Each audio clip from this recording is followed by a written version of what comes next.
Russia પર 9/11 જેવો ઘાતક હુમલો થયો કહેવાઈ રહ્યું છે કે યુક્રેન ડ્રોન રશિયામાં ઘણા રહેણાંક ઇમારતો પર ટકરાયા છે અને આ હુમલો રશિયાના કઝાન શહેરમાં કરવામાં આવ્યો જેના કારણે ઇમારતો તૂટી પડી અને ભીષણ આગ ફાટી નીકળી આ ઘટના બાદ રાહત અને બચાવ કામગીરી યુદ્ધના ધોરણે શરૂ કરાઈ છે સાથે જ મૃત્યુ અને અન્યનું નુકસાન પણ મૂલ્યાંકન કરવામાં આવી રહ્યું છે।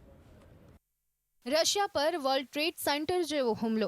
આ હુમલામાં 3 મોટી ઇમારતોને નુકસાન। આ ડ્રોન મારફતે કરાયો હુમલો। રશિયાના કઝાન શહેરમાં 9/11 જેવો હુમલો થયો છે।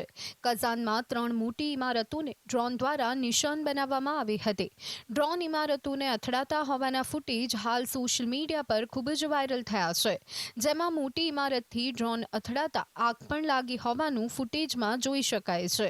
આ ઘટનાને જોતા કઝાન એરપોર્ટ પણ અસ્થાયી રૂપે બંધ કરી દેવામાં આવ્યું। રશિયાએ આ હુમલા માટે યુક્રેનને જવાબદાર ઠેરવ્યું છે। વાસ્તવમાં ડ્રોન હુમલા બાદ ઇમારતોને ભારે નુકસાન થયું હોવાના પ્રાથમિક અહેવાલ છે। કઝાનની ઇમારતો પર થયેલા ડ્રોનના યુએવી હુમલા બાદ સાવચેતીના ભાગરૂપે નજીકની અન્ય ઊંચી બિલ્ડિંગોને પણ ખાલી કરાવવામાં આવી રહી છે।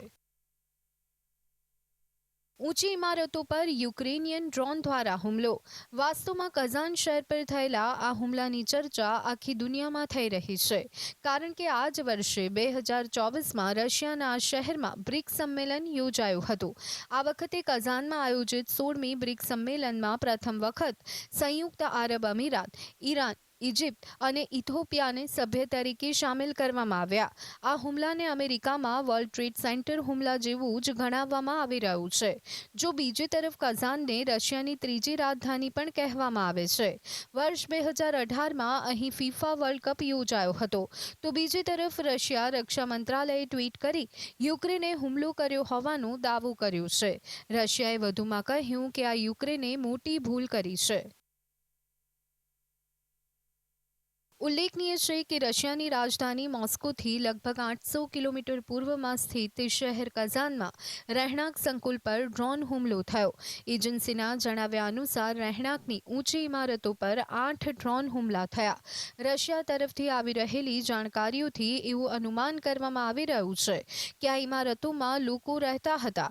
આથી આ હુમલામાં જાનહાનિ થઈ હોય તે વાતનો પણ ઇનકાર કરી શકાય નહીં। જો કે હજી સુધી કોઈ મોતની જાણકારી સામે આવી નથી। હજુ વધુ હુમલા થઈ શકે તેવી શક્યતા જોતા સુરક્ષા કારણોસર આજુબાજુની હાઈરાઇઝ બિલ્ડિંગોને પણ ખાલી કરાવવામાં આવી રહી છે। રશિયાના કઝાન શહેરના એરપોર્ટમાં પણ ઉડાણો રોકવામાં આવી છે। Bureau report GSTV।